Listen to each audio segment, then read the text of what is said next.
Hi friends, I am not perfect. ಇದು ನನ್ನ ಮೊದಲನೇ ಯೂಟ್ಯೂಬ್ ವಿಡಿಯೋ. ಖಂಡಿತವಾಗಿಯೂ ನೀವೆಲ್ಲ ಎಂಜಾಯ್ ಮಾಡ್ತೀರಾ ಅಂತ ಅಂದ್ಕೋತೀನಿ. ಸೊ ಮೊದಲನೇ ವಿಡಿಯೋ ಯಾವುದು ಅಂತ ನೋಡೋಣ. ಪರಭಾಷೆ ಚಿತ್ರದ ಅಡೆತಡೆಗಳನ್ನೆಲ್ಲ ಮೆಟ್ಟಿ ಥಿಯೇಟರ್ಗಳಲ್ಲಿ ಹೌಸ್ಫುಲ್ ಪ್ರದರ್ಶನ ಕಾಣುತ್ತಾ ಮುನ್ನುಗ್ತಿರುವಂತಹ ಚಿತ್ರ ಕಿರಿಕ್ ಪಾರ್ಟಿ. ಈ ಚಿತ್ರದಲ್ಲಿ ಗಮನಿಸಿದಂತಹ 5 ಮಿಸ್ಟೇಕ್ಗಳನ್ನು 5 ಫನ್ನಿ ಮಿಸ್ಟೇಕ್ಸ್ ಅಂತ ವಿಡಿಯೋ ಮಾಡ್ತಾಯಿದ್ದೀನಿ. ಸೊ ಮೊದಲನೇ ಮಿಸ್ಟೇಕ್ ಏನಂತ ನೋಡೋಣ.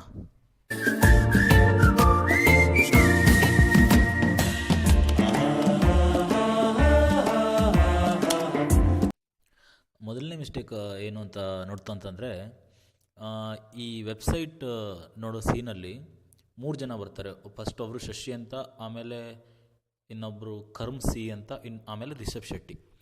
ಸೊ ಫಸ್ಟ್ ಸೀನ್ ನೋಡಬೇಕಾದ್ರೆ ಡೆಸ್ಕ್ಟಾಪ್ ಟೈಮ್ 11:54 ಅಂತ ತೋರಿಸ್ತಾ ಇದೆ. ನೀವು ನೋಡ್ಬೋದು, HD ವಿಡಿಯೋದಲ್ಲಿ ಝೂಮ್ ಮಾಡಿ ನೋಡಿದ್ರೆ ಗೊತ್ತಾಗುತ್ತೆ ನಿಮಗೆ. 11:54 ಅಂತ ತೋರಿಸ್ತಾ ಇರುತ್ತೆ. ಸೊ ಕಂಟಿನ್ಯೂ ನೆಕ್ಸ್ಟ್ ಕಾರ್ ಬಂದಾಗ ಅಲ್ಲಿ 11:53 ಅಂತ ತೋರಿಸ್ತಾ ಇದೆ. ಸೊ 1 ಮಿನಿಟ್ ಹಿಂದೆ ಬಂದಿದೆ. ಸೊ ಅದು 11:54 ಇರಬೇಕಿತ್ತು ಅಥವಾ 11:55 ಆಗಬೇಕಿತ್ತು. ಹಾಗೆ ರಿಷಬ್ ಅವ್ರು ಬಂದಾಗಲೂ 11:53ನೇ ಇರುತ್ತೆ. ಸೊ ಇದು ಫನ್ನಿ ಮಿಸ್ಟೇಕ್ ಅನ್ಕೋತೀನಿ. ಫಸ್ಟ್ ಇರೋ ಶಶಿ ಅವ್ರ ಕಾರನ್ನು ಲಾಸ್ಟ್ ತೋರಿಸಿದರೆ ಕರೆಕ್ಟ್ ಆಗಿರೋದು, ಬಟ್ ಇದರಿಂದ ಈ ಥರ ಮಿಸ್ಟೇಕ್ ಆಗ್ತಾ ಇರಲಿಲ್ಲ. ಸೊ ಇದು ಫಸ್ಟ್ ಮಿಸ್ಟೇಕ್. ಹಾಗಾದರೆ ಎರಡನೇ ಮಿಸ್ಟೇಕ್ ಏನು ಅಂತ ನೋಡೋಣ. ಎರಡನೇ ಮಿಸ್ಟೇಕ್ ಏನಂತ ನೋಡೋಕೆ ಹೋದರೆ ಅದು ಕೂಡ ಸೇಮ್ ಮೊದಲನೇ ಸೀನಿಂದಾನೇ. ಒಂದು ಹೇಳಿಬಿಡ್ತೇನೆ. ಈ ಸಿನಿಮಾ ನಡೆಯುವಂಥ ಅವಧಿ 2010ರಿಂದ 2013, 4 ವರ್ಷದ ಇಂಜಿನಿಯರಿಂಗ್ ಅವಧಿ. ಈ ಸೀನ್ ನಡೆಯುವಂಥದ್ದು 2010, ಅಂದರೆ ಇವರು ರಶೀದ್ ಶೆಟ್ಟಿ ಅವರ ಇಂಜಿನಿಯರಿಂಗ್ ಮೊದಲನೇ ವರ್ಷದಲ್ಲಿ. ಇದರಲ್ಲಿ ಗಾಡಿನೋಡಿ.com ಅನ್ನೋ ವೆಬ್ಸೈಟಲ್ಲಿ ರಿಷಬ್ ಶೆಟ್ಟಿ ಅವರು ಅಪ್ಲೋಡ್ ಮಾಡಿರುವಂಥ ಕಾರು ಆಡಿ Q7 ಮಾಡೆಲ್. ಆ್ಯಕ್ಚುಲಿ ಆಡಿ Q7 2005ಇಂದನೇ ಅದ್ರ ಮಾಡೆಲ್ಗಳನ್ನ ರಿಲೀಸ್ ಮಾಡೋಕ್ಕೆ ಸ್ಟಾರ್ಟ್ ಆಗಿದೆ. ಬಟ್ ಈ ಮಾಡೆಲ್ ರಿಲೀಸ್ ಆಗಿರೋದು 2012ಅಲ್ಲಿ. ಹೇಗೆ ಗೊತ್ತಾಗುತ್ತೆ ಅಂದರೆ, ನೀವು ಆ ವಿಡಿಯೋದ ಕಾರ್ನ ಸ್ಕ್ರೀನ್ಶಾಟ್ನ ತೊಗೊಬಿಟ್ಟು ನೀವು ಗೂಗಲ್ ಸರ್ಚ್ ಬೈ ಇಮೇಜ್, ಆ ಇಮೇಜ್ ಸರ್ಚನ್ನು ನೀವು ಮಾಡಿದ್ರಿ ಅಂತ ಹೇಳಿದ್ರೆ ನಿಮ್ಗೆ ಗೊತ್ತಾಗುತ್ತೆ ಅದು 2012 ಮಾಡೆಲ್ದು ಅಂತ. ಹಾಗೆ autodatabase.com ಅಂತ ಒಂದು ವೆಬ್ಸೈಟ್ ಇದೆ. ನೀವು ಆ ವೆಬ್ಸೈಟಲ್ಲಿ 2012 ಆಡಿ Q7 ಮಾಡೆಲ್ಸ್ ಅಂತ ಹಾಕಿದರೆ ನಿಮಗೆ ಒಂದಿಷ್ಟು ಪಿಕ್ಚರ್ಗಳು ಬರ್ತವೆ. ಆ ಪಿಕ್ಚರ್ಸಲ್ಲಿ ಸೇಮ್ ಇದೇ ಕಾರ್ ಇದೆ. ನೀವು ನಂಬರ್ ಪ್ಲೇಟ್ ನೋಡಿದ್ರೆ ಗೊತ್ತಾಗುತ್ತೆ. ಸೇಮ್ ಇದೇ ಕಾರ್ನ ಪಿಕ್ಚರ್ನ ಡೌನ್ಲೋಡ್ ಮಾಡಿಬಿಟ್ಟು ಸಿನಿಮಾದಲ್ಲಿ ಉಪಯೋಗಿಸ್ಕೊಂಡಿದ್ದಾರೆ. ಆದರೆ ರಿಷಬ್ ಶೆಟ್ಟಿ ಅವರು 2010 ಅಥವಾ 2010ಗಿಂತ ಮುಂಚಿನ ಯಾವುದಾದ್ರು ಮಾಡೆಲ್ಗಳನ್ನ ಬಳಸ್ಕೋಬೋದಿತ್ತು. ಆದರೆ 2 ವರ್ಷದ ನಂತರದ ಕಾರ್ನ ಮಾಡೆಲ್ನ ಬಳಸ್ಕೊಂಡಿದ್ದಾರೆ. ಇದು 2 ವರ್ಷದ ಟೈಮ್ ಟ್ರಾವೆಲ್ ಅನ್ಕೋತೀನಿ. ಸೊ 2012 ಕಾರ್ನ 2010ರಲ್ಲಿ ಬಳಸ್ಕೊಂಡಿರೋದು ಅಸಾಧ್ಯ. ಸೊ ಇದನ್ನು ಮಿಸ್ಟೇಕ್ ಅಂತ ನಾನು ಅಂದ್ಕೋತೀನಿ. ಹಾಗಾದರೆ ನೋಡೋಣ ಮೂರನೇ ಮಿಸ್ಟೇಕ್.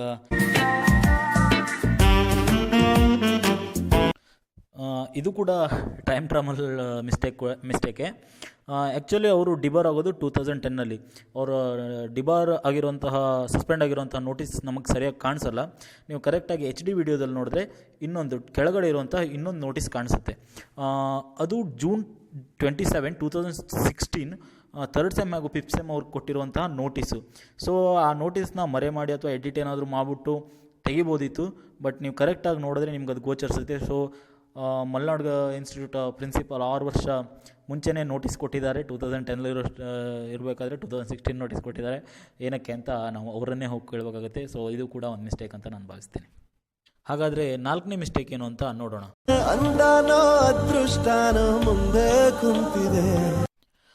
ಈಗಾಗಲೇ ಹೇಳಿದಾಗೆ ಈ ಸಿನಿಮಾ ನಡೆಯುವಂಥ ಅವಧಿ 2010ರಿಂದ 2013.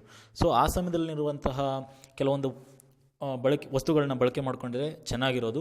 ಬಟ್ ಈ ಸಿನಿಮಾದಲ್ಲಿ ಸಾನ್ವಿ ಮತ್ತು ಆರ್ಯ ಇಬ್ಬರೂ ಕೂಡ iPhone 6 ಯೂಸ್ ಮಾಡಿದ್ದಾರೆ. ಸೊ iPhone 6 ರಿಲೀಸ್ ಆಗಿರುವಂಥದ್ದು 2014ನಲ್ಲಿ. ಸೊ ಈ ಸಿನಿಮಾ ನಡೆಯುವಂಥದ್ದು 2010ಇಂದ 2013ನಲ್ಲಿ. ಸೊ ಸಾನ್ವಿ ಅವರು iPhone 6 ಹೇಗೆ ಯೂಸ್ ಮಾಡಿದ್ರು 2010ನಲ್ಲಿ, ಇದು ರಿಲೀಸ್ ಆಗಿರೋ 2014ನಲ್ಲಿ. ಸೊ 4 ಇಯರ್ ಟೈಮ್ ಟ್ರಾವೆಲ್ ಆಗಿದೆ ಇದರಲ್ಲೂ ಕೂಡ. ಸೊ ಈ ಸಿನಿಮಾದಲ್ಲಿ 2-3 ಇದೇ ಥರ ಲಾಸ್ಟ್ ಆಡಿ ಕಾರ್ ಇರ್ಬೋದು, ನೋಟಿಸ್ ಬೋರ್ಡ್ ಇರ್ಬೋದು, ಟೈಮ್ ಟ್ರಾವೆಲ್ ಮಿಸ್ಟೇಕು. ಸೊ ಇದು ಕೂಡ ಆ ಥರದ್ದೇ ಒಂದು ಮಿಸ್ಟೇಕ್ ಅಂತ ನಾನು ಹೇಳ್ತೀನಿ. ಸೊ ಸಿನಿಮಾದ 5ನೇ ಹಾಗೂ ಕೊನೆಯ ಮಿಸ್ಟೇಕ್ ಏನು ಅಂತ ನೋಡೋಣ.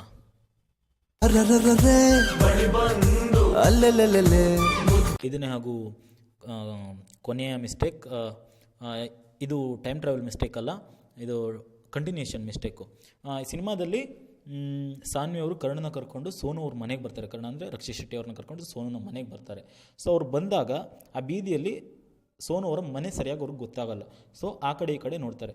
ಸೊ ಎಡಗಡೆ ನೋಡಬೇಕಾದ್ರೆ ಅವರ ಮೊಬೈಲ್ ಅವರ ಎಡಗೈಯಲ್ಲಿರುತ್ತೆ. ಸೊ ಎಡಗಡೆ ನೋಡಿಬಿಟ್ಟು ಅವರು ಸ್ಟ್ರೈಟಾಗಿ ರಕ್ಷಿತ್ ಶೆಟ್ಟಿ ಅವರನ್ನು ನೋಡ್ತಾರೆ. ಆವಾಗ ಆ ಮೊಬೈಲು ಬಲಗೈಯಲ್ಲಿ ಬಂದಿರುತ್ತೆ. ಸೊ ಇದು ಕಂಟಿನ್ಯೂಷನ್ ಎರರ್. ಸೊ ಈ 5 ಮಿಸ್ಟೇಕ್ಗಳನ್ನು ನಾನು 2 ಅಪ್ಲೋಡ್ ಮಾಡಿರೋ ಪ್ರೊಮೋ ಸ್ಟುಡಿಯೋಸ್ ಅಪ್ಲೋಡ್ ಮಾಡಿರುವಂಥ 2 ಸಾಂಗ್ಸಿಂದ ಅಬ್ಸರ್ವ್ ಮಾಡಿಬಿಟ್ಟು ನಿಮಗೆ ತೋರಿಸ್ತಾ ಇದ್ದೇನೆ. ಸೊ ಸಿನಿಮಾದಲ್ಲಿ ಎರರ್ಗಳು ಮಿಸ್ಟೇಕ್ಗಳು ಇರಬಹುದು, ನಾನು ಇದೆ ಅಂತಲೇ ಹೇಳ್ತಾ ಇಲ್ಲ, ಮಿಸ್ಟೇಕ್ಗಳು ಇರ್ಬೋದು. ನೀವು ಆ ಮಿಸ್ಟೇಕ್ಗಳನ್ನು ನೋಡಿದರೆ, ಅಬ್ಸರ್ವ್ ಮಾಡಿದರೆ ಕೆಳಗೆ ಕಮೆಂಟ್ ಮಾಡಿ. ಇನ್ನೂ ನೋಡಿಲ್ಲ ಅಂತ ಹೇಳಿದ್ರೆ ಮತ್ತೊಮ್ಮೆ ಥಿಯೇಟ್ರಿಗೆ ಹೋಗ್ಬಿಟ್ಟು ಅಬ್ಸರ್ವ್ ಮಾಡಿಬಿಟ್ಟು ಕಮೆಂಟ್ ಮಾಡಿ. ಹಾಗೆ ಇನ್ನೊಂದು ಮಾತನ್ನು ಹೇಳಬೇಕು, ಕಿರಿಕ್ ಪಾರ್ಟಿ ಒಂದು ಅದ್ಭುತವಾದಂತಹ ಸಿನಿಮಾ. ಒಂದು ಕಾಲೇಜ್ ಸ್ಟೋರಿಯನ್ನು ಇಟ್ಕೊಂಡು ಇದಕ್ಕಿಂತ ಚೆನ್ನಾಗಿ ಮೂವಿ ಮಾಡೋಕ್ಕೆ ಸಾಧ್ಯನೇ ಇಲ್ಲ. ಸೊ ಅದ್ಭುತವಾಗಿ ರಿಷಬ್ ಶೆಟ್ಟಿ ಅವರು ನಿರ್ದೇಶಿಸಿದ್ದಾರೆ. ಹಾಗೂ ರಕ್ಷಿತ್ ಶೆಟ್ಟಿ ಅವರು 6 ವರ್ಷದ ಹಿಂದೆಯೇ ಕತೆ ಬರೆದಿದ್ದರು. ಕೆಲವರು ಎಲ್ಲೋ ನಾನು ಕೆಲವೊಂದು ಕಡೆ ಯೂಟ್ಯೂಬಲ್ಲಿ ಚಾನಲ್ಗಳನ್ನೆಲ್ಲ ನೋಡಿದೆ, ಇದು ಪ್ರೇಮಂ ರಿಮೇಕ್ ಅಥವಾ ಬೆಂಗಳೂರು ಡೇಸ್ ಸೀನ್ಗಳಿಂದ ಎತ್ತಿದ್ದು ಅಂತೆಲ್ಲ ಹೇಳ್ತಾ ಇದ್ದಾರೆ. ಖಂಡಿತವಾಗಿಯೂ ಹಾಗಿಲ್ಲ. ನಾನು ಪ್ರೇಮಂ ನೋಡಿದ್ದೇನೆ, ಬೆಂಗಳೂರು ಡೇಸನ್ನು ನೋಡಿದ್ದೇನೆ.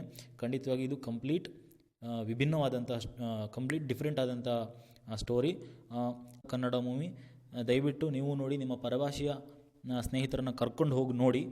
ಒಂದು ಅದ್ಭುತವಾದಂಥ ಸಿನಿಮಾ. ಈ ಸಿನಿಮಾ ನೋಡಿದ ಮೇಲೆ ಖಂಡಿತವಾಗಿಯೂ ನಿಮ್ಮ ಪರಭಾಷಾ ಸ್ನೇಹಿತರು ಖಂಡಿತವಾಗಿಯೂ ಈ ಕನ್ನಡ ಸಿನಿಮಾಗಳ ಫ್ಯಾನ್ ಆಗೋದ್ರಲ್ಲಿ ಯಾವುದೇ ಅನುಮಾನವಿಲ್ಲ. ತುಂಬ ಒಳ್ಳೆಯ ಸಿನಿಮಾ. ಇಷ್ಟು ಹೇಳ್ತಾ ನನ್ನನ್ನು ಸಹಿಸ್ಕೊಂಡಿದ್ದಕ್ಕೆ ತುಂಬ ಧನ್ಯವಾದಗಳು. ಈ ವಿಡಿಯೋ ನಿಮಗೆ ಇಷ್ಟ ಆದಲ್ಲಿ ಲೈಕ್ ಮಾಡಿ, ಸಬ್ಸ್ಕ್ರೈಬ್ ಮಾಡಿ, ಶೇರ್ ಮಾಡಿ.